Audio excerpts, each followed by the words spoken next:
Welcome to the Modern Latino podcast with your host, Gene and Ivan. What is up today, my brother? Hey, how's it going? All right, man. Actually, it's an early morning for me. Yeah, some of us have actual jobs in real lives who have to get up early every single day.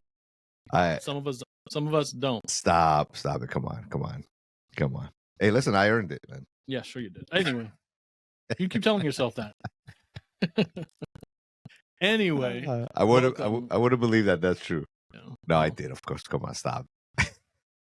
Welcome to the Modern Latino podcast. I am one of the two co-hosts of the show. My name is Ivan Rodriguez, and we're happy to have you here. This is actually our second video podcast. Yes, yeah. And we're excited because we've been podcasting for a really long time, and all of our podcasts have usually been in an audio format. Now they're different. We're doing it audio and video. Yeah. And it's fun. It adds a layer of complexity to what we do because we really try to make our podcast as high quality as we can make it. We're still kind of new at this. Yeah, we're still trying. I mean, it's a fine-tuning process. We're still trying to get it. Yeah, we are. But if this is your first time like being with us, this is the Modern Latino podcast. We're a New York City-based podcast. And our job is to celebrate everything that is part of the modern Latino experience. And so what we mean by that is what we try to do is we try to highlight individuals and organizations that are making a positive impact in both their careers and in their communities. And it's all done with a focus of breaking through stereotypes and showcasing the incredible potential of Latinos today. We, as everyone I'm sure knows, we are not a monolith. We do things that everyone else can do. We're not just, I don't know, chefs. And when I say chefs, I mean like we're not like restaurant workers. Yeah, of course. Yeah. We're not like delivery drivers, like things that you see in the media. We are way beyond that, and we have so much potential to do even more. And so we just want to amplify the stories and messages of people who are doing wonderful things. And who are not necessarily in the media or in the news. Yeah, and you don't hear about them. And you don't hear, you don't hear about them. Or actually doing things, to make us better, right? To teach us. And yeah, that's our main focus, is to make sure that these people get that recognition that they deserve. Yes, indeed. And so along that vein, we've got a wonderful guest who's going to be joining us momentarily. His name is Martin Mayorga, and he's the founder of Mayorga Coffee. They are a Rockville, Maryland-based coffee distributor, and they come at the coffee game from the exact same place that we come from, in the sense that it's all about integrating their community, their culture, and it's also about creating a sustainable environment for those coffee producers, the growers, and everyone in the process, so that this, I guess, the coffee world is one where people can actually thrive and not just be taken advantage of by like big corporate conglomerates and big companies. So Martin will be joining us momentarily, and so we're looking forward to having a conversation with him. Again, Mayorga Coffee, you can find them at mayorgacoffee.com. We'll have all of this information in our show notes. And as a matter of fact, wait a minute, I actually have. Yeah. Oh, look at this. Yes. This is one of them. I have one too. I have the light roast. This is this one was very, very, tasty. The artesano, I tried that one also. That one was really good. The one that I didn't get to try is the Cubano. Yes. The Cubano is my favorite. The dark roast? Yeah. And so it's funny because I'm Puerto Rican, so I usually drink Café Bustelo. And that's pretty strong. Yeah. I don't drink that. Is that really coffee? It is very good. Why are you trying to get... You want to... I'm just wondering, bro. You're causing a riot. So I tried the Cubano roast. Si es Bustelo, tiene que ser bueno. Yeah. Say it again. So I did a Cubano roast. It's a dark roast. What was really nice about this, and I don't know, I feel like I should say this to Martin. I'll say it to Martin. Okay. What I really liked about it was it was very sweet. And so I take my coffee black. No sugar, no milk, or anything like that. And this was it was a different experience. Yeah. It was really nice. And so for our guests, Martin's actually got a discount. So anyone listening to the podcast or anyone who is watching on YouTube, you'll be able to buy some of this, support Mayorga Coffee, and you'll do it at a discount. So more information on that is going to be coming up soon. I definitely got to try that.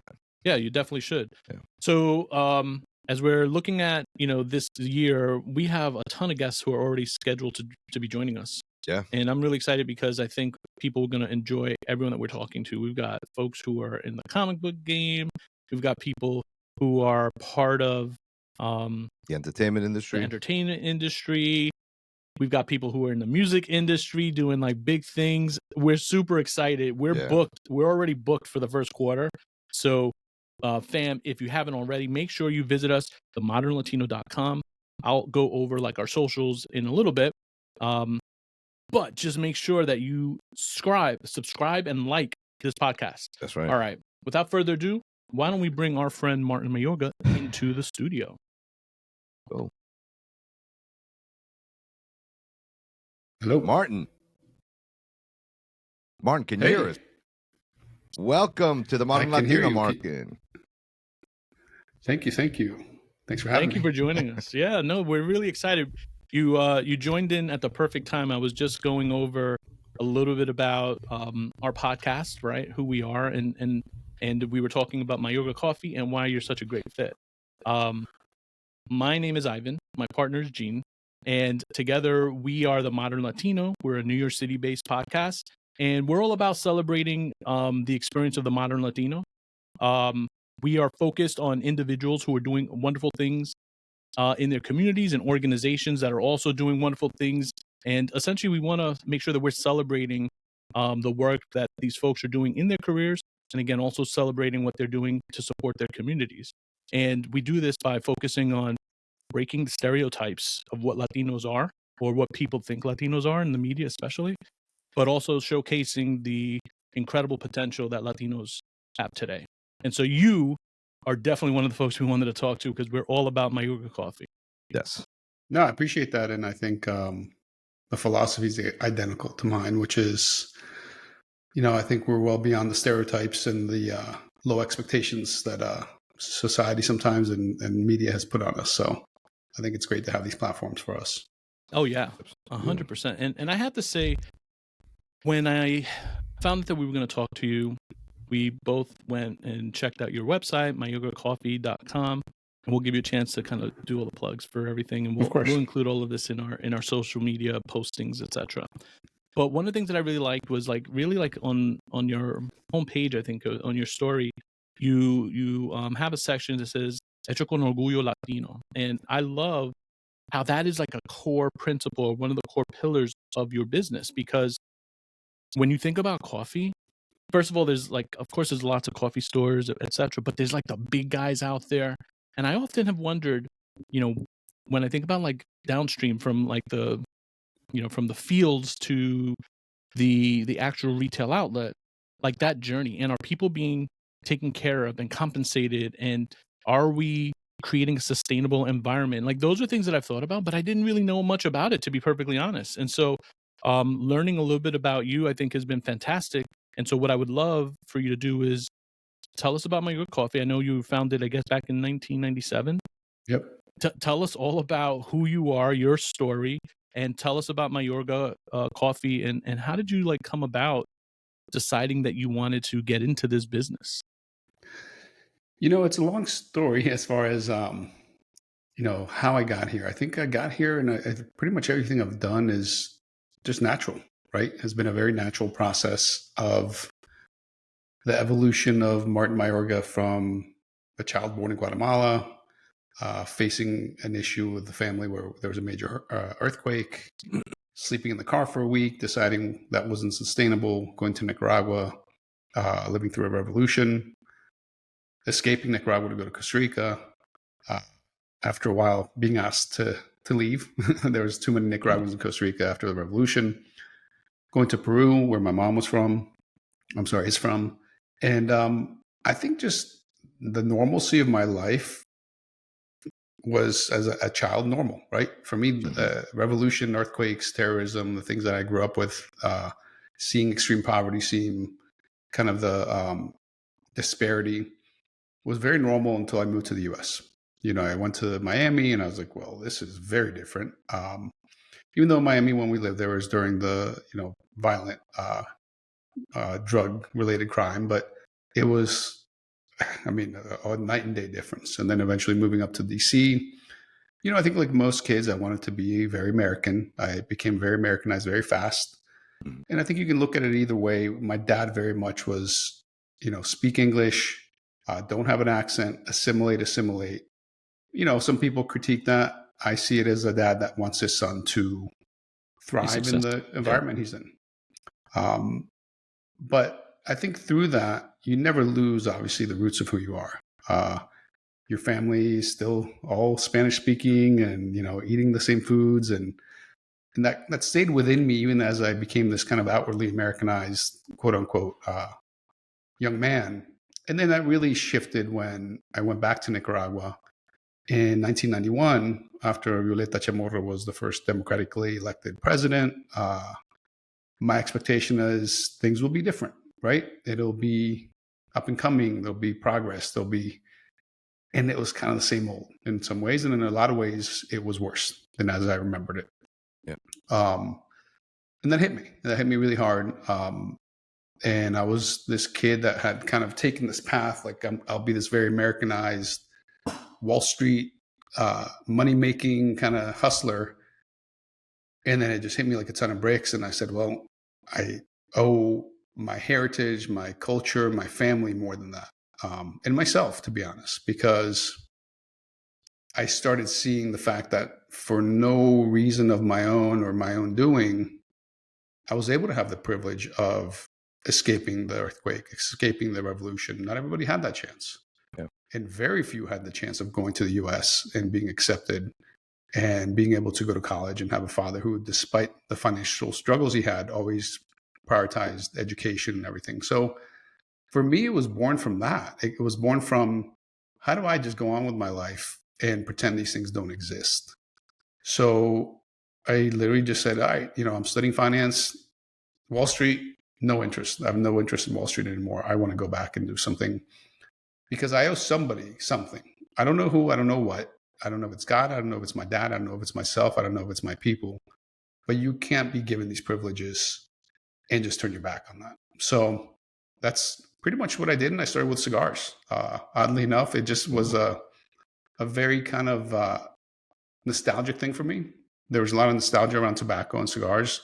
My dad was friendly with the Cubans up north, northern Nicaragua and Esteli, who literally fled their country with seeds in their pocket to start over. I mean, literally just seeds that they smuggled out of Cuba in their pocket to go plant in Nicaragua and literally plant a new life for themselves. And it was the same people and types of people we ran into in Little Havana when we lived in Miami. And there was people who loved their country, loved their people, but their government had basically driven them out, or environment, whatever it might have been. So, yeah, I started with the tobacco. I started with cigars. And look, at 18, when you're working towards the right thing, I think God and everybody around you just puts people in front of you that will help you through the process. And, I had Lou Rothman from JR Cigars. He took me under his wing when I was 19, 20 years old. He was the biggest cigar distributor in the country. He helped me build my cigar distribution business, my brand. And that allowed me to spend more time in Nicaragua. And I slept and stayed at a cigar factory. And I would go to the valley where the tobacco was grown, and then I would go to the mountains where the coffee was grown. Mm-hmm. And the more I learned, the more I realized I had to do something. So that's the very long answer. And there's a lot of twists and turns within that. But that's how I got here. That's how I'm still here.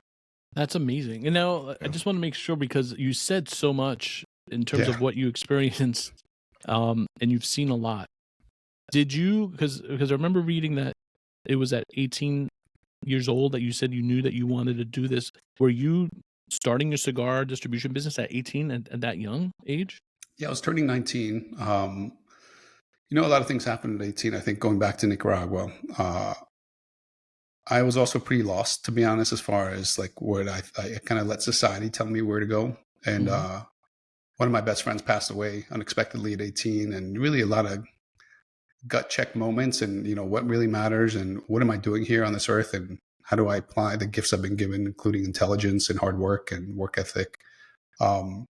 So really, yeah, I was pretty young. I was very young, and look, there's an element too of the American dream, right? Which I think maybe isn't discussed as much as it used to be. But I tell a story for me. We didn't grow up with money. I wanted a bike when I was 12, 13. I asked for it. My parents said, "Look, we can't really afford it." So I started mowing lawns, and I started doing yard work and working my neighborhood. And I made enough money to take 2 buses to Toys R Us, buy a bicycle, asked for tools, built it in the back of the Toys R Us, and rode that bike home. Wow. And that moment was like hard work, purpose equals reward and freedom, right? Riding that bike, which was crazy because in Maryland, I was riding down Rockville Pike. People were looking like this kid riding a bike, pretty major roads. Mhm. That was the most free I'd felt in my whole life. And the meaning of that just taught me that, if you work hard, if you have a vision and a goal, not only can you do something productive with it, but it's also, for me, it was very freeing. And it was very much the definition of entrepreneurship. That was it. All that at 12, 13 years old just kind of culminated for that. Yeah, Wow. that's actually pretty great because growing up myself, I grew up in New York, and to your point, I also at a young age where we didn't have much either, and we did during the snowstorms, for instance, you go get yourself Yeah. a shovel, right? Whether it be a borrowed shovel. I remember actually that my older brother, he actually started a paper route, and with that paper route, he was able to buy 2 shovels, one for himself and one for me. And we went around shoveling snow everywhere. And whether it be for $1, $2, we just didn't mind. We were just actually trying to just work hard and make something of ourselves. Fast forwarding to today, being a father and coaching kids, I've noticed that it's changed completely. I mean, I'm not saying that the people today don't work hard or strive to really, put their hands in there and just really get going, but we've kind of lost that. And what you said, as for, the way you said, and to go to a toy store and to actually ask for tools to build the bike there so you can take it home.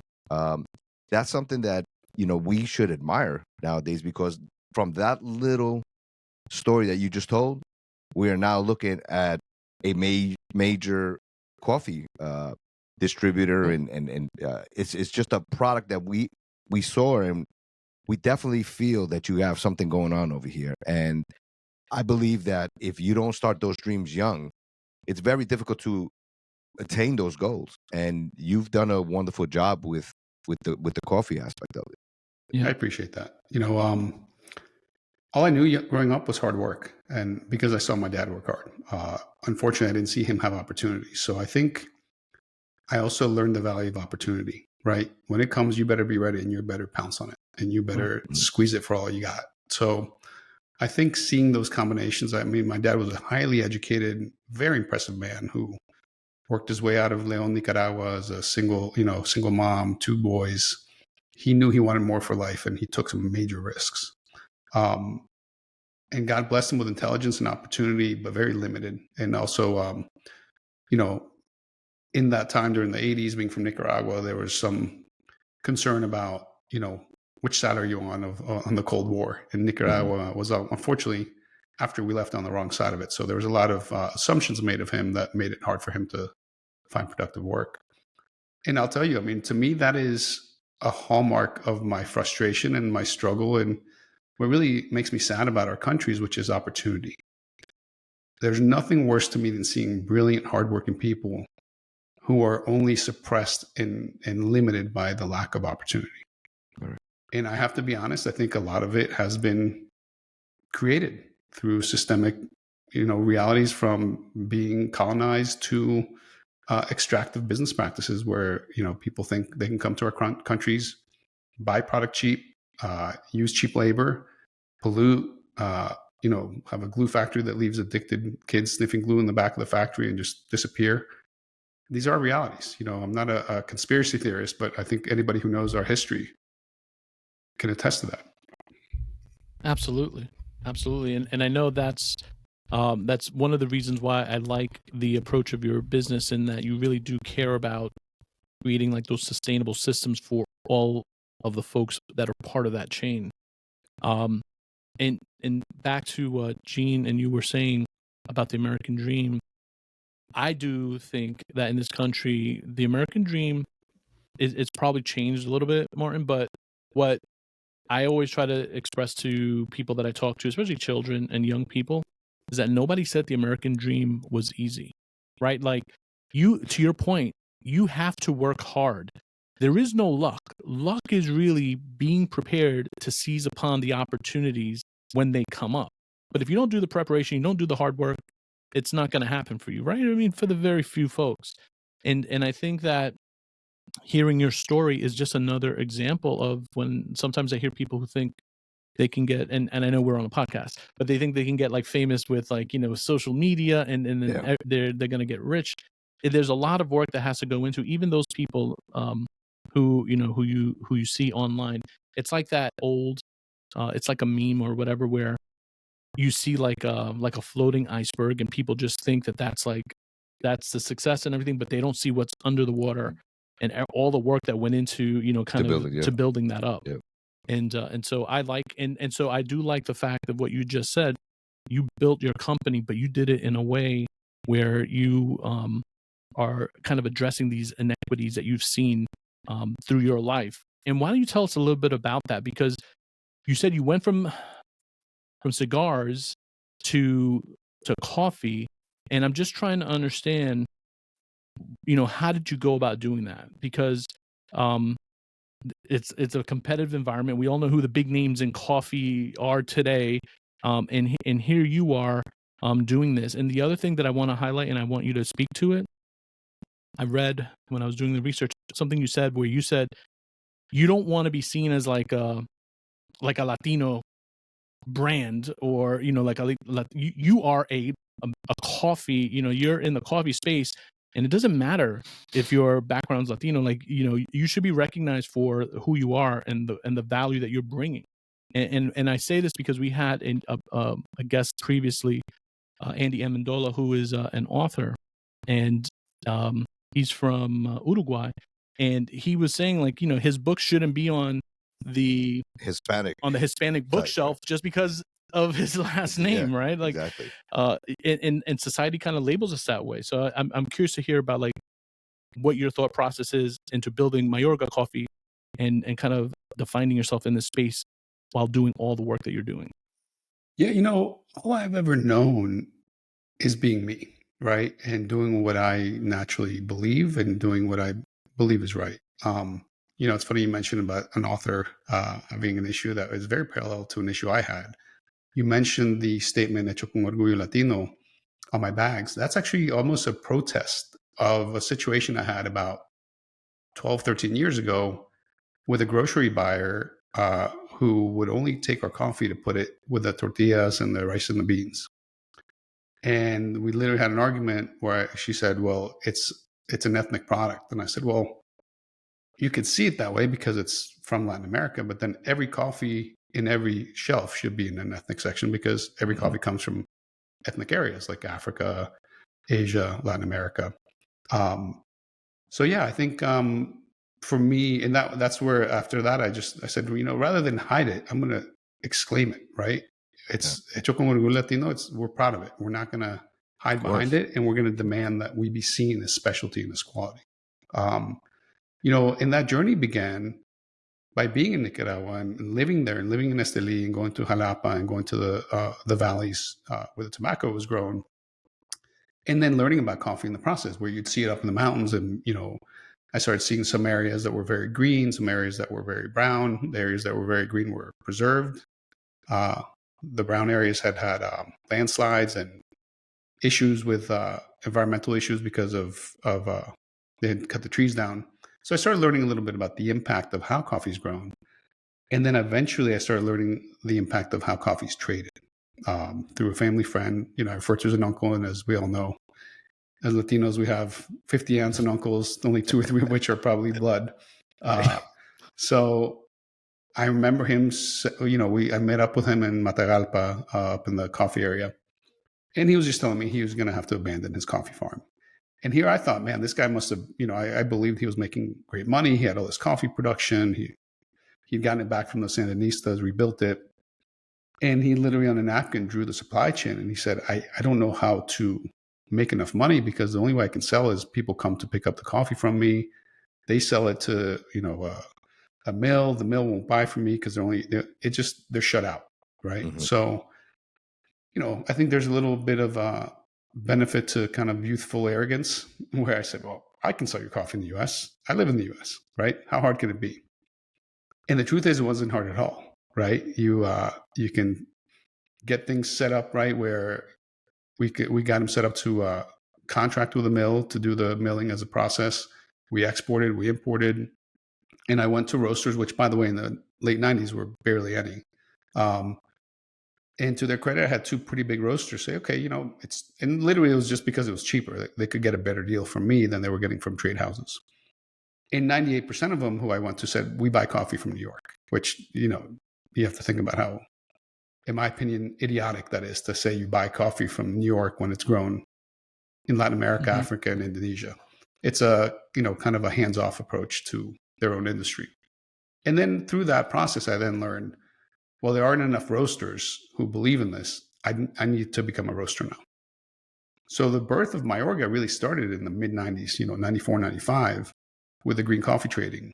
The roasting began in 97, which is kind of the date we peg as our foundation as a coffee roasting company.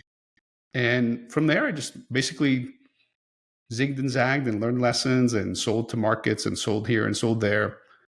Made a lot of mistakes, was probably technically bankrupt 3 or 4 times. I remember we used to have gas get cut off all the time, and then we learned where the valve was, and as soon as the guy would leave, we'd turn it back on and keep roasting. You do what it takes. Sounds familiar. Yeah. Yeah. And I always say, look, every business, even at our stage, which is a much bigger scale, it's kind of the same problems with more zeros. We just have learned to be problem solvers. And I also have to say that there's also a beauty in ignorance of, had I known how hard this would be, I don't think I would have done it. I don't think I would have had the stomach for it. But when you look at it and you say, I have this vision, I have this goal, let me just get through today. Let me get through tomorrow. Let me get through the next day. I think that allowed me to take on each battle and each fight, because trust me, a Latino college dropout, parents with no assets. I remember I used to hear from people all the time when I was trying to see if I could raise money. They say, well, this is small. It's a friends and family deal. I was like, my friends and family are broke. I don't know they didn't understand the economics of an immigrant family who rented a different house every 6 months and, had to figure out how to get by. So I dealt with that. I had to deal with that. And I think it made me really have my head down for about 20 years, which is one of the frustrations of being a Latino entrepreneur. We want to engage, we want to uplift our community. But I got to say, our coming up is 10 times harder. And in order to do it, we have to put our head down and just go. And then we wake up one day, put our head up, and we're 45, 50 years old. Yeah. Now we can do something for a greater community. Yeah. Martin, that is so, what you just said sums up the experience of so many people that I've spoken to, including myself, because my family is from Puerto Rico, and I grew up with not a lot of money. Grew up, very poor, and similarly, like if I needed to get clothes when I was in, even before high school, I had to work because my mom really couldn't afford the clothes, or at least the clothes that I wanted. Like the crisscross and like, all those like, the fads. I had to get it myself. And early on, I always make a joke with that. I had seen Indiana Jones in the Temple of Doom, and I wanted to be an archaeologist when that movie had come out.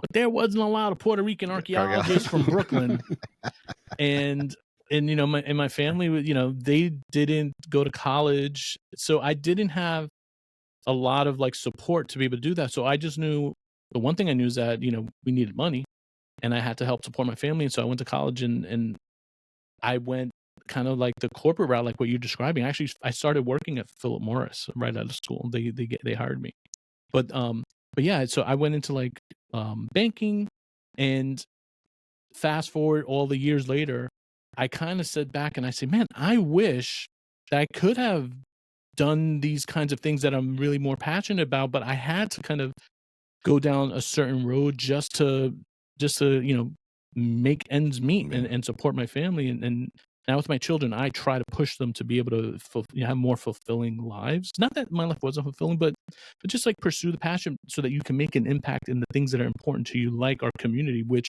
needs it. And Right. so the way that you described it, I've never heard anyone describe it so perfectly. It actually gave me chills. I mean, you are 100% correct. Yeah. And look, I think, then we look at our next generation. I have a son who's 18, and, you know, I sat him down. I said, look, you're not going to college. You owe me at least 2 years, and you owe the business, and you owe your grandfather and everybody before you who's allowed for me to do what I do and give you the life you have. 2 years to really be part of this. But I think it's going to be more for him than he thinks it is for me. I'm positioning it as kind of you owe me, but for me, this is, I think, and I have to say that one of the things that I think is happening in the new generation is I don't know, the belief that the American dream is either dead or gone or different. I can tell you from my experience of not only living in different countries, but traveling to so many different countries, there is no country in the world where if you work hard and you grind, you'll come out ahead. Now, Yeah. will it take a year? No, it might take 10, 15 years. Mm-hmm. But the opportunities in the United States of America are unparalleled, unmatched, not even close anywhere else.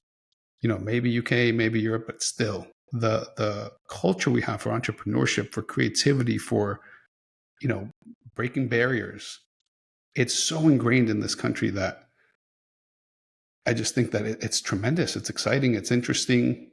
And does it look different today? Yes. Technology and I think a lot of other elements have changed it. But man, we cannot forget how incredible the United States is for those who see opportunity and go after it and will work hard for it. And I even tell my son, I know a lot of not very intelligent people who are extremely successful. You don't even have to be that smart. You just have to want something bad enough. And it can happen in the US. And I can't think of many other countries where it can. And I think we need to remind young people of that. And it's not about, becoming a social media influencer and at 22 having a private jet, which is just not reality. Mm-hmm. It's about meaningful growth where the reward isn't the money, it's who you become and the person you evolve to be. That to me is the most powerful benefit of all this. Yeah, absolutely. We've here at the Modern Latino, we've supported that idea from the beginning.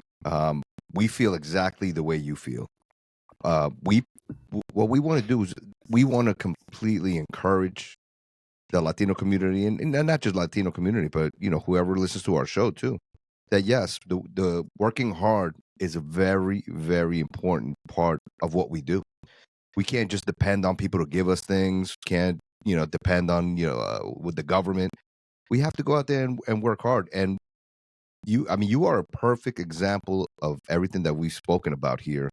And kudos to you. And I salute you for that, because to tell an 18-year-old kid that he's not going to school when he's looking forward to just getting out of the house possibly. Hey, listen, yeah, you know what? You do owe me, because I raised you. I paid for all the stuff that you have. I don't think 2 years of your life is, it's you're not going to miss it. Stay here, learn it, and then you can go to school. No one's telling your son, right, that he can't go to school or he can't accomplish anything. Just give me 2 years of a little bit of your struggle with me, and I'm gonna get you places. And you're 100% correct.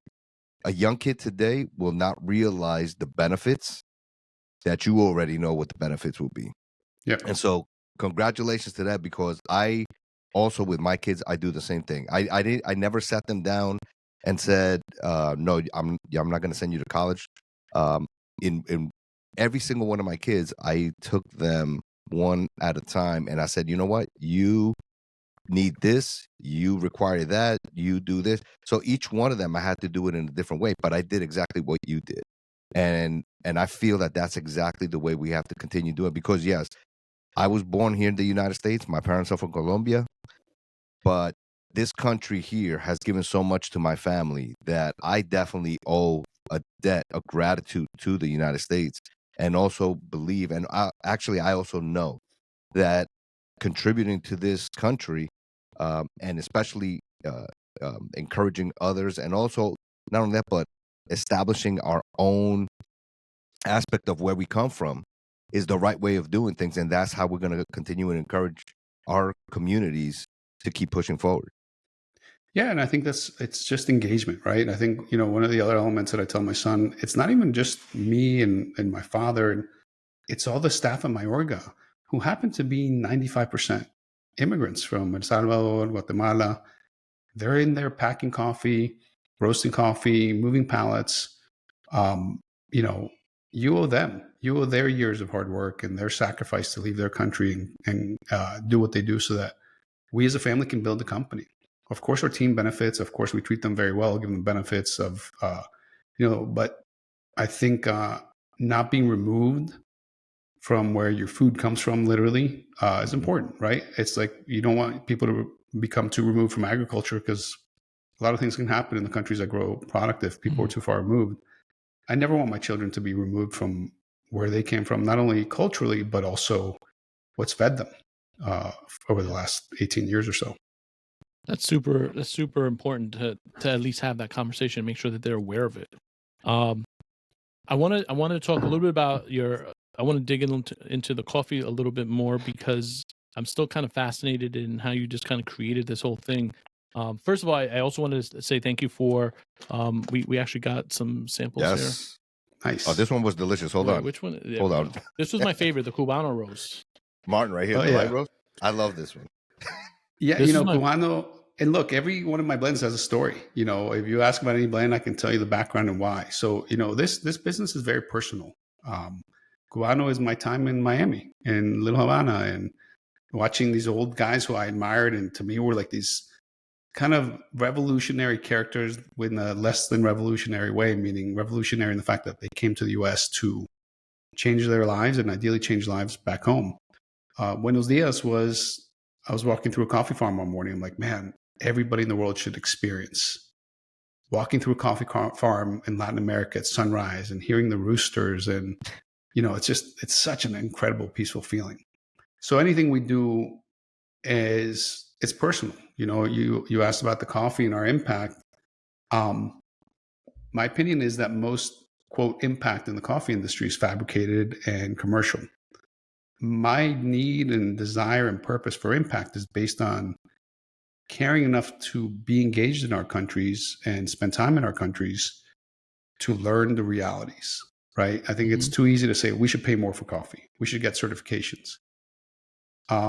That's probably part of the solution, but it's a human issue. It's a cultural issue. It's a community issue. If we pay more to a trader, is a coffee farmer really getting it? Are certifications really more than just a third-party income stream for a group that verifies things that they say they verify?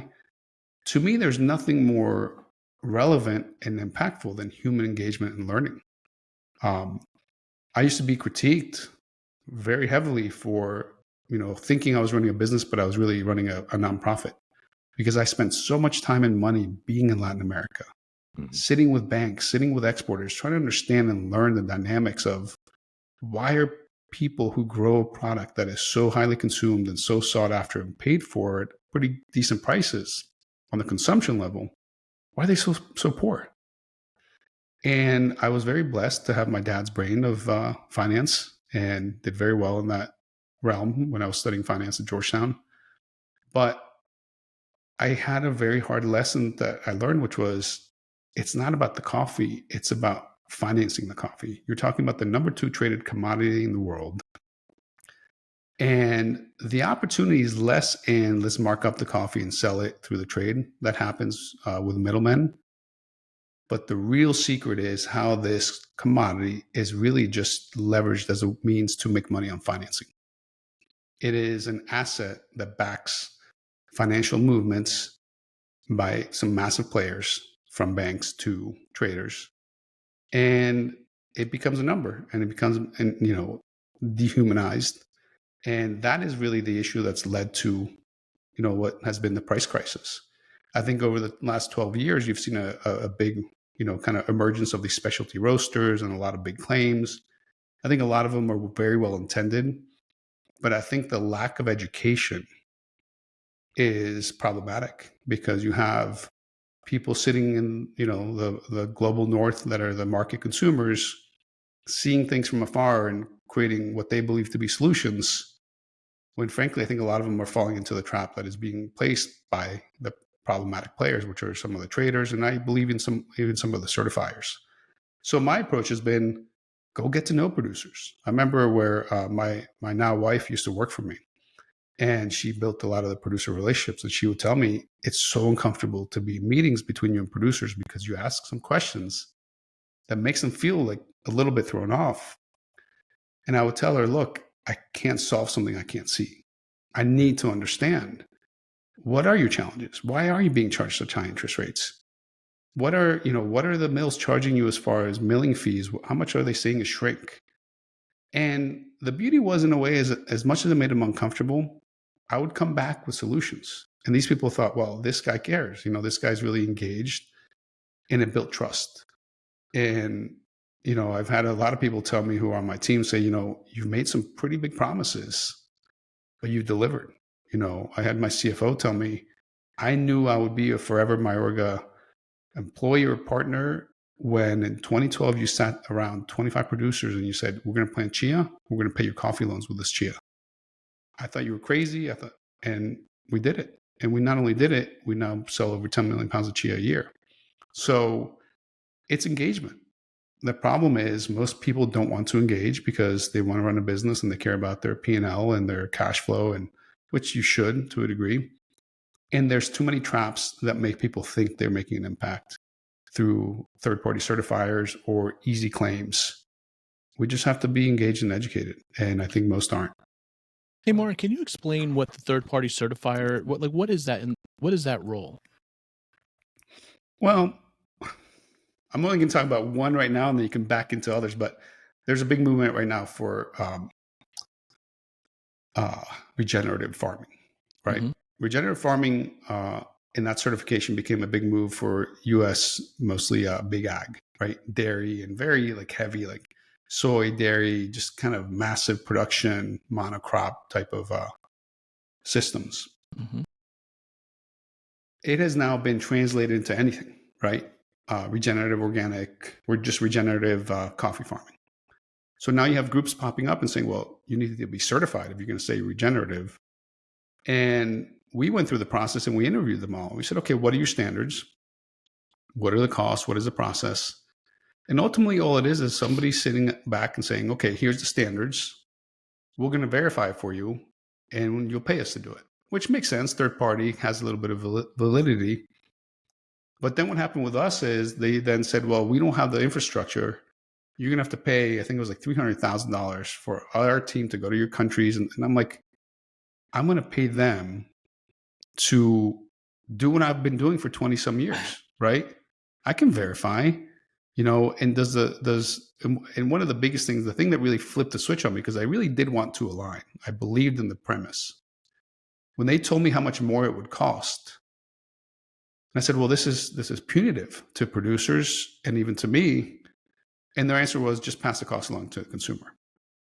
And so this is, to me, where we can have capitalism run amok a little bit, right? Which is, you now have these producers who are subject to heavier costs for certifications that consumers believe they need to have. You have financing opportunists. You have all these things where the product is the farmer. The product is their struggle. The product is their poverty.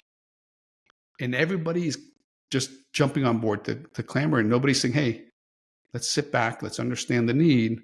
And by the way, all my producers and most of the producers that generally are, indigenous, removed, part of a cooperative producers, have been regenerative for generations, right, in the realm of coffee. They're not deforesting. They're not applying chemicals because they couldn't afford them. I believe in the organic certification very much because that is a legal standard that verifies, but it's also a trust but verify, right? I trust it, but I'm down there verifying, and we're doing soil samples, and we're doing a lot of things. I just think it's very dangerous to remove yourself from a problem by letting third parties say they have solutions, because I believe in understanding motive above all when you try to create solutions. Yeah, no, totally makes sense. Thanks for explaining that, because I don't know that a lot of our audience may have known that, including myself. I did want to ask another question. So on your website, you say that traditional Latin American practices create better and healthier coffee. What makes these practices unique? Like what is it about the coffee that makes it healthier? Because that's one of the things that we're all trying to do these days is, consume things that are healthy. I like the idea of thinking that my coffee isn't covered in pesticides and things like that. How does Latin American practices, what makes them better? Well, I would have to say that the premise of health as the consumable product, it's pretty limited in scope as far as how healthy you can make it. So our coffees, we only use organic certified coffee. So to me, that's the number one, right? Make sure it's not covered in pesticides. Yeah. Coffee is a very heavily sprayed crop. So when it comes to consumer health, I think doing that and having obviously good quality processing and milling, and we test everything from mycotoxins and all the stuff that a lot of these companies build an entire brand around, to me is a given, right? You want to make sure that you're not harming the environment. You want to make sure you're not poisoning the product and the consumer. And you want to make sure that it's well-processed product. But I really take the term health beyond that, which is health in community, health in farmers. A lot of people don't think about, when we talk about organic, we're a little selfish about it, right? We think, well, I want to consume something that's not poisoning me. Well, we're also not poisoning our farmers, because our farmers tend to live on their farm. And if they're poisoning their land, they're poisoning their own backyard and where their home and their children are playing and growing up. And most importantly, well, maybe not most importantly, but very importantly also, if you think about a coffee farm on a mountain, what happens when it rains? That water is running down that mountain into the rivers, into the water sources. We have an obligation and a responsibility, not just for our own health, but for the health of coffee farming communities and our countries.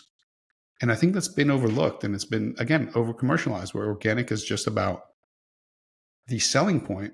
But to me, organic is about how responsible we need to be to our farmers and our communities and our countries. And I think there's a premise of health economically too, right? They're economically healthy because they have a partner in Mayorga that has been with them for 8, 10, 12 years. They know that we're going to buy from them. They know that we're going to make adjustments as the market goes one way or the other. They know we'll help them with financing through local banks. And so there's a general health there of, it's like your body, right? Just because your heart's healthy doesn't mean your brain is, or your liver. We have to have an entirely healthy system. Right. So it's social, it's economic, it's environmental, it's everything. And to me, that makes a healthier product for the consumer, because as you drink it, you're drinking something that contributes to that overall health. And it is healthy for you because it's organic, and it's, we test for mycotoxins and do all this stuff that, again, so many people build an entire brand around. And it's, to us, it's like, you better have a clean product. I mean, you shouldn't brag that you're not poisoning your own consumers. That's kind of crazy. Yeah, right. Yeah. Well, especially for me, since I drink like 8 to 10 cups of coffee a day. I know, I'm concerned for That's you. That's a lot. I got to cut back a little bit, but not on Mayorga Coffee. I was gonna say, you're not drinking Buenos Dias. Now you will be. Now I will. Yeah. But I still got to try that one. Yeah, no, you have to. And the artesano one too. Yep, artesano. That was also my answer to, when you think in coffee about artisans, what is the picture that's been painted for us? It's the barista in Portland with his leather apron. And why are we not artisans? Why are my farmers not artisans? Why are my roasters, who have roasted more coffee and seen more coffee than most of these companies that only emerged 10, 12 years ago will see in their lifetime? Why are we not classified as artisans? And for me, one theme you'll see with me is I don't ask for permission. I take and I go after what I believe we deserve. And for me, it's, no, we are artisans, and here's a blend to prove it. So for me, a lot of, like I said, my blends are stories. My blends are kind of my history. Muy macho, a little embarrassing, but when I was young, I was living through a revolution where we would have to crawl through the hallway and hide in the bathtub during gunfights at night.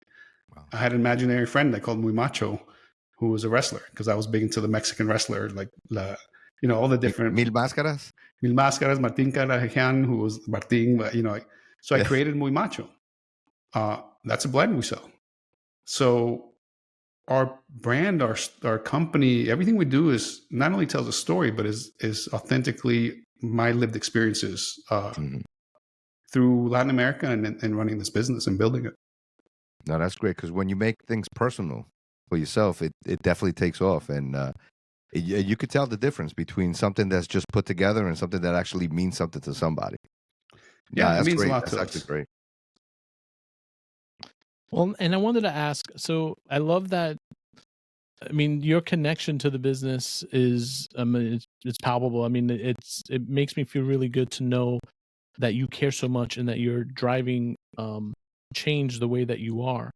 With like the focus, everyone talks about like organic and whole foods and blah blah blah, all that stuff.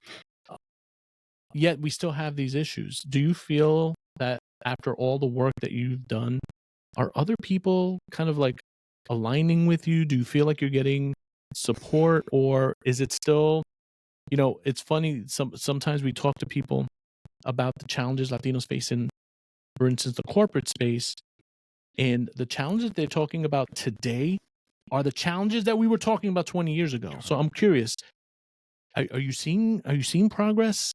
Are we seeing enough? No.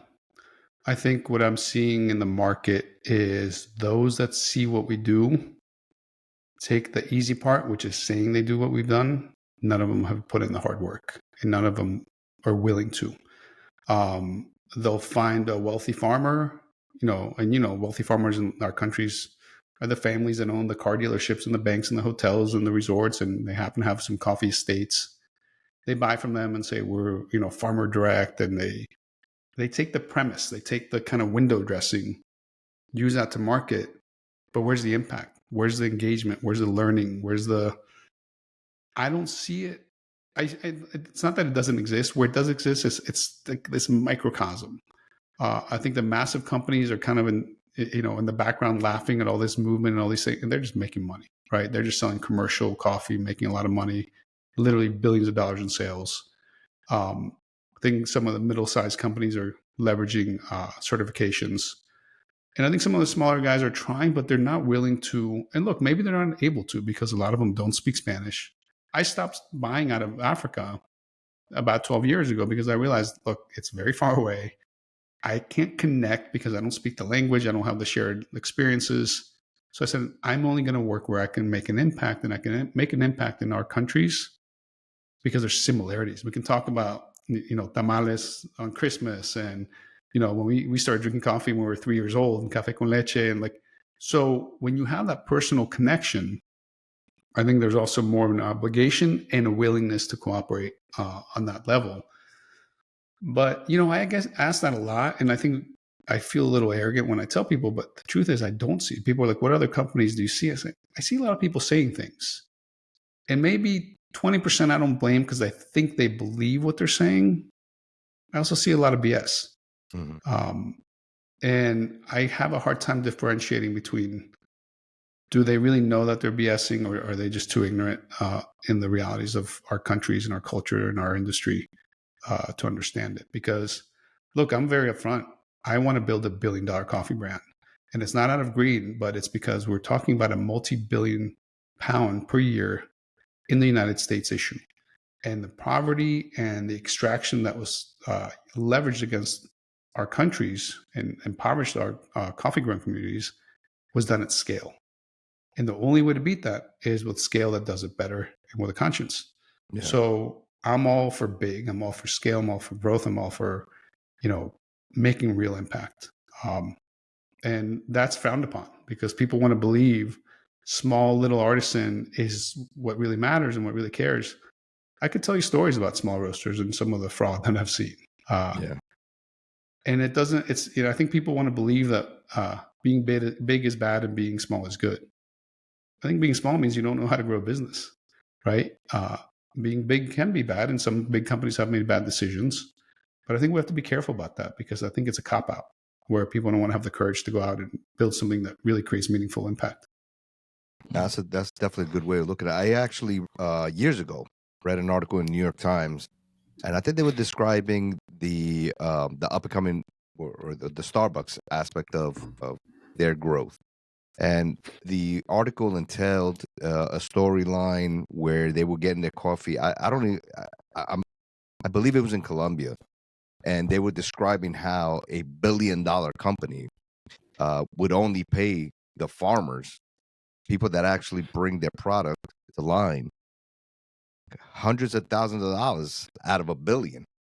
And when you start looking at that, those big companies like that, I'm not saying that everybody, but that's when you start really thinking about what you were saying.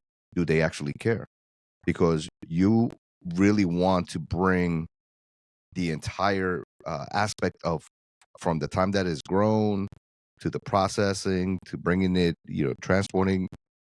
You want to make sure that everybody's being taken care of. And that particular article, it didn't seem like these companies really cared about where it initiated from. They just cared about that big dollar, And I always tell people, why have I never? And I live in Costa Rica right now. I'm in Latin America. I moved here to be central, to be one flight away from all my producers. My wife happens to be from here, and it's a great country to live. But why have I never met buyers from these big brands? I've been doing this for 27 years. I've been everywhere and anywhere in Latin America that grows coffee. And I think we have to recognize that while they may not see this, they're purposely removed from some of these decision-making elements where the trader makes some of these tough decisions, or the exporter or the importer. And there's a plausible deniability factor, in my opinion, where they can say, well, we didn't know that was happening. We didn't know they were doing this. Mm-hmm. So it's like the shell game where you don't know who's doing what. I've been to mills where I found out that they were charging farmers twice as much for milling their coffee than they were charging some of the bigger players. I went to a mill where they had literally a trap door where the farmer fills a bin, and they had a little door on the side that it would open and just kind of take a little bit of their coffee out, and they'd weigh it in, and it would weigh 6% less, 5% less. Somewhat negligible, but it'll add up. And it sounds like a fake story. It's very true. I mean, in our countries, unfortunately, crazy things happen. Mm-hmm. So I think there's an element of, again, they may not know it, but I see it as, if we're 1 or 2 steps removed, we can just wash our hands of it and say, we've been doing our part, but apparently our partners in country weren't. And then the partner in country will say, well, it's just nobody wants to take responsibility. Yeah, catch-22. And I frankly think that, look, I struggle. And a lot of times I say I'm not in the coffee industry because I don't feel that I am. I feel that I'm in the people, community, business, leveraging coffee to do something with it. Yeah. But we have to recognize that the coffee industry has very little motivation to change an economy that it benefits them so much. I mean, we just have to be realistic. Yeah. And I've learned that self-interest typically is what decides what somebody, what measures they take or what direction they go. So it's a very complex problem, and you can't solve it by just saying pay a little bit more or increase quality. It's very complex, from financing to logistics to insurance. It's heavy. Well, and I would imagine that as you navigate the complexities of like the global coffee market, you're still trying to achieve your mission, but at the same time, you want to support your producers. You want to, as you said, you want to make it $1 billion company. It's really hard. What kind of advice would you give to other entrepreneurs who may want to kind of start their businesses, but at the same time support underserved communities or support like a specific group that's important to them? I think that there's no greater tool than purpose and vision. I think one of the things that, having built a business, and I didn't know I was building a business, by the way, I would just kind of incrementally realize I have to form an LLC. I have to do this. I have to do that. I think you have to be careful of trappings of structures that are systemically placed in front of us that are supposed to be necessities. And for example, the trademarks that I own are trademarks that I applied for and got registered. Every trademark I paid a law firm to try to get for me, I haven't gotten, and I've spent 5 times more.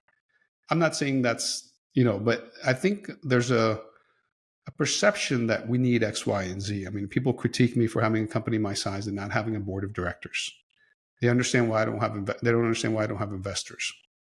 I think you have to keep if you want purpose and you want impact, you have to keep your headspace in that place always, because the trappings of what you're supposed to do, quote unquote, again, are really fed by self-interest. I've had 6 offers to buy my company in the last 8 years. I've had private equity. I've had everybody come to me, and I say, well, what is their real motivation? And you have to really look at the reality of third-party motivation versus your purpose and your goal. And you have to be willing to struggle for it. If you really want to make a change in the world, you're going to have to do different things. And doing different things can be hard, lonely, and make you struggle. And you better be ready for struggle, because society doesn't like change, and society doesn't like somebody who comes out and calls out the BS around what's been systemically installed. So believe in what you're doing beyond anything else and put your whole self into it. Because if you really believe in it, you got to, I mean, that's why I put my name on the brand. This is me. This is me putting myself out to the market. This is me calling out the hypocrisy of the coffee industry. You either do it or you don't. And I think you just have to go full blown into it. That's it. That's what we're trying to do with this podcast. We're trying to do the same thing. You know? I'm learning so much. I wish I could have taken my notes. A good thing it's a video podcast so we can. I know you would think that a Colombia would know so much about coffee, and I just know how to drink it. It's complex. Learned about milling today, you know, all kinds of stuff. So this is great. It's amazing. Martin, so what's next? I mean, we've been talking a lot about you know, your story and kind of like some of the challenges that you went through and that you go through today. But what's next for Mayorga Coffee? I mean, what are the things that you plan to do with the company? You mentioned, I know you have that big goal, but is there anything specific that we can look forward to in the future? I think one of the biggest things we're doing now is I hadn't done a good job of product development. You know, you held those big bags of whole bean coffee, which is a pretty niche, kind of old style way of I love it. selling. Yeah, I mean, I'm 52 this year, and you know, for me, that's grinding your coffee at home is like the ultimate. But you know, and this is part of my son being involved in the business. You know, he's helping me develop a cold brew line, so I'm using his Gen Z brain to say, okay, what does Mayorga look like for the next generation, and what products do we need to have available? So it's cold brew, it's single serve. It's different products and different distribution points. And it's really kind of putting ourselves out there saying, look, we are Latino, but more importantly, and almost, you know, the same importance is we're artisans, and we are concerned about and engaged in the environment and sustainability. And I need to hone in on demanding that respect, not just for Mayorga, for our people, because I just don't think that anybody should define us. I think we define who we are. And man, I mean, coffee farmers are more artisans than any barista I've ever met. And, you know, I'm willing to argue with anybody about that. I love it. Totally agree. So, I mean, aside from buying the coffee, is there anything that like people, like regular folks like us, can do to like support your mission? And because I do think it's important to kind of highlight and amplify those kind of messages. What can people do to kind of follow your story or kind of like support you further? You know, one thing I love that I believe heavily in is conversation. I think conversation leads to education both ways. You know, one of the things I like is, you know, on my LinkedIn, I'll post things that are a little bit more, you know, push the envelope a little bit that I wouldn't put maybe on the brand social media.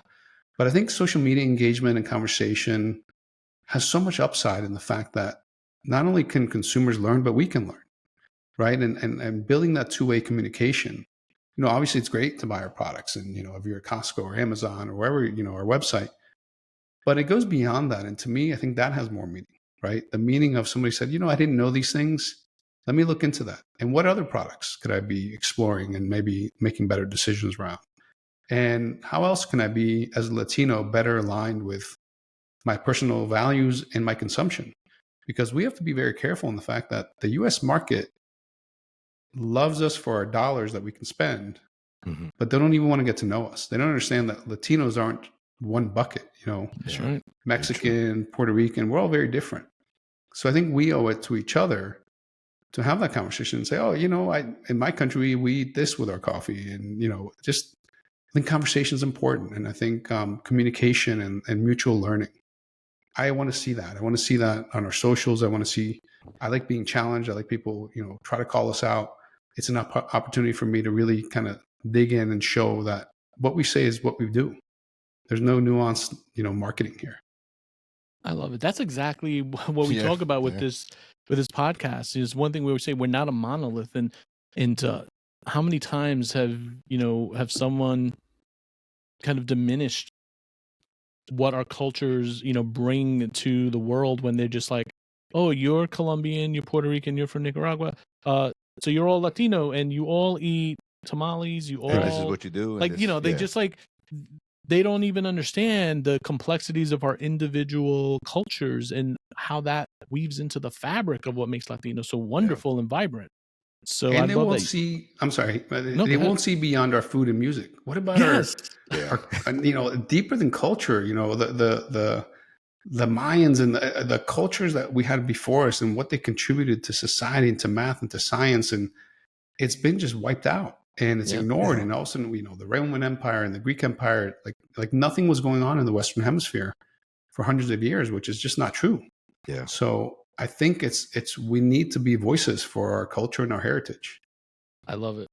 I Yes. say that all the time, don't I? I say, We always do. I say, I don't want to ask always you do. about food, and I don't want to ask you what your favorite, Exactly. songs are. Like, I don't want to We talk talk about about we're landscapers and we're cleaners. I mean, hello.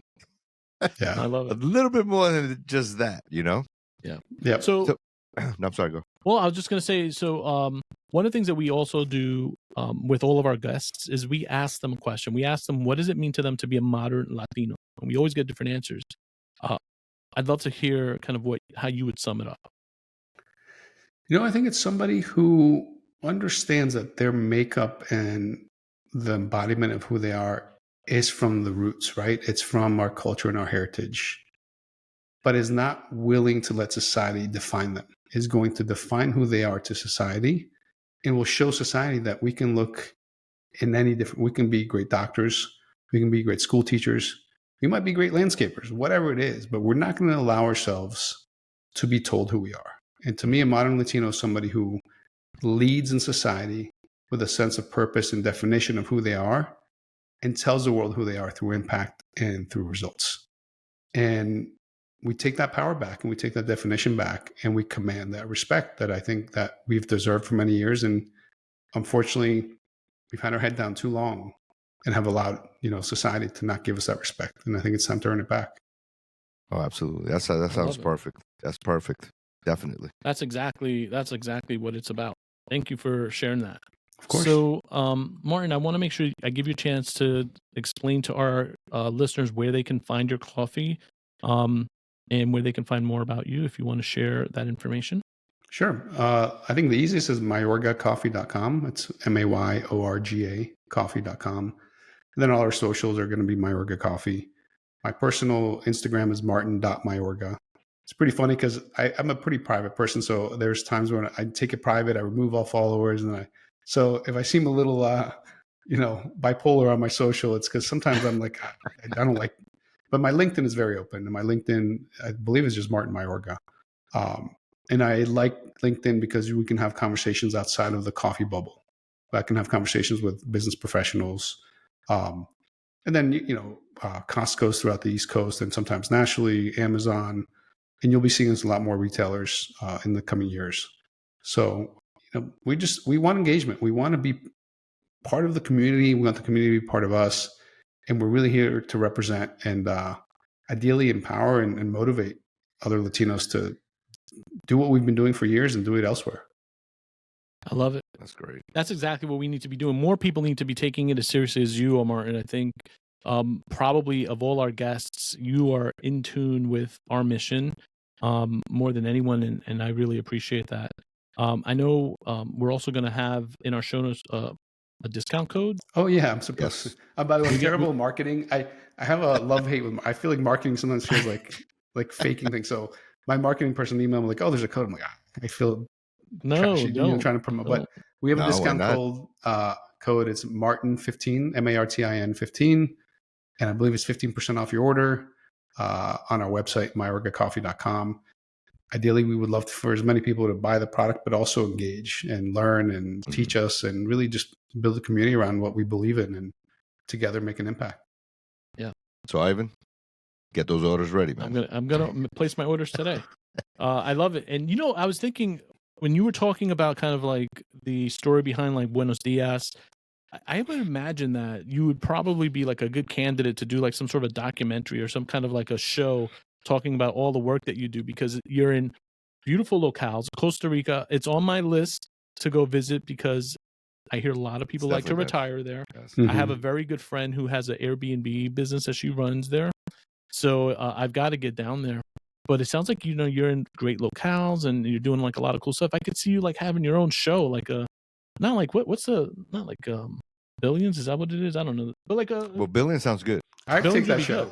Yeah, yeah, Mayorga Billions. Mayorga Billions. A little bit different in character, but yeah. I definitely think that you've got a lot of in potential. the life of Martin, right? Yeah. Right. Listen, Well, Gee, I'm putting that pressure on my son. I'll put it together for you. Yeah. My son was homeschooled till he was 15, and he's probably been to more coffee farms than pretty much everybody in the coffee industry. And I told him, you're going to be the face from now on, because, like I said, I'm a private person and I'm kind of socially awkward. So I think my son would do well with that.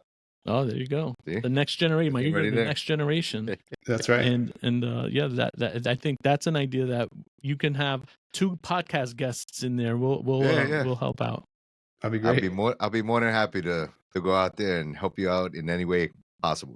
Appreciate that. For sure. So, hey, Martin, thank you so much for joining us today. Again, your story's fantastic. Truly, truly the American dream. I get so annoyed when I hear people say the American dream isn't like around still. Yeah, it's there. Yeah, no, it's there, man. It's there. And you're such a classic example of what it means. And I think so many people will learn and actually be, you know, quite thankful for hearing your story. So I really appreciate you taking the time to talk to us about it. No, I appreciate it. And look, I appreciate you guys not only giving me the platform, but creating the platform, because I think we need a lot of us, right? We need people like you guys to create these platforms. We need, you know, candy companies, restaurants, IT. We need our people in our community just to rise up and help each other up. I think our time is long past where we should be doing that. And I very much appreciate you guys having that mindset and creating the platform for it. Oh, thank you so much. And thank you so much for coming on. And we really do appreciate it. And I'm looking forward to your future and to hearing more of Mayorga. But we thank you so much for really being with us and taking the time out, because it really does mean a lot to us. Of course. Thank you guys. All right. Take care. Take care. Well, we'll make sure to get your people the info for the show, so this way you have it. Okay. And we'll consider us friends. If we can do anything to help support anything that you're doing, count us in. Cool. I appreciate that. Likewise, anything I can do. I don't know, if you want to come down to Costa Rica, I'll give you some advice. Oh, you shouldn't have told me that, because I'm coming. Hold on a second. I want to retire, so I'm coming. Happy New Year, and best to you and your family. Thank you, Mark. Likewise. Appreciate it. Take care, guys. You got it. Bye-bye. That was so awesome. It was. Wow. I mean, he has such a fantastic story. I had no idea that it was that deep, to be honest with you. I really didn't. I mean, a normal person would think, all right, coffee, grounds, coffee beans, that's it. Like you don't, you don't think about what he was talking about, pesticides, the farmers, the people that actually, are digging deep and making all this stuff happen, man. Yeah. And it was very enlightening. And I also think the other thing that was impressive is he's the type of person, Martin, who's putting his money where his mouth is. Right from the start. He cares about the local community. He isn't afraid to speak his mind. Yeah. He lives, his mission. And he's also honest. He said, like, if he would have known how hard it would have been, maybe he wouldn't have done it. Yeah. But like, he's still there. And to be completely truthful, there needs to be more people like him. Yeah, absolutely. But it's never going to happen. But you don't hear that unless people know. Yeah. Unless people know. So hopefully, fans, hopefully you like this episode. These are the people. These are the stories that we want to make sure you know about. Yeah. Everyone should be buying Mayorga Coffee. Okay, so make sure that you go to mayorgacoffee.com, put in your orders, and take advantage of the discount code. Gotta check this one out right here. This one was really good. Yeah, I'll actually put it over here on the. I think it was Martin 15. We'll put it on our show notes. It'll be on our webpage. This one's really good. And our social media, and then we got this other one too. Outstanding coffee. I want to get the Muy Macho one. I'm gonna order that one today. I'm gonna try that one. No, but you know what I loved about it was the personal aspect of what he was saying, and how each one of these flavors, I guess that's the way you would call it, right? or product line means something to him. It's Yeah. not just that, but just go put it together and that's it. It actually it translates to something that he's been through that's very personal to him. And who does that? Yeah. Right? You don't hear that often. So God bless him. Yeah. So fans, thank you for listening to the Modern Latino. Hopefully you enjoyed it. This is the Modern Latino podcast. You can find us on social media. We are everywhere. You can find us on the web at themodernlatino.com. We are on Instagram at the Modern Latino Podcast. We are also at YouTube. You can find us. Our @ is the Modern Latino Podcast. That's where you'll be watching this if you're watching it.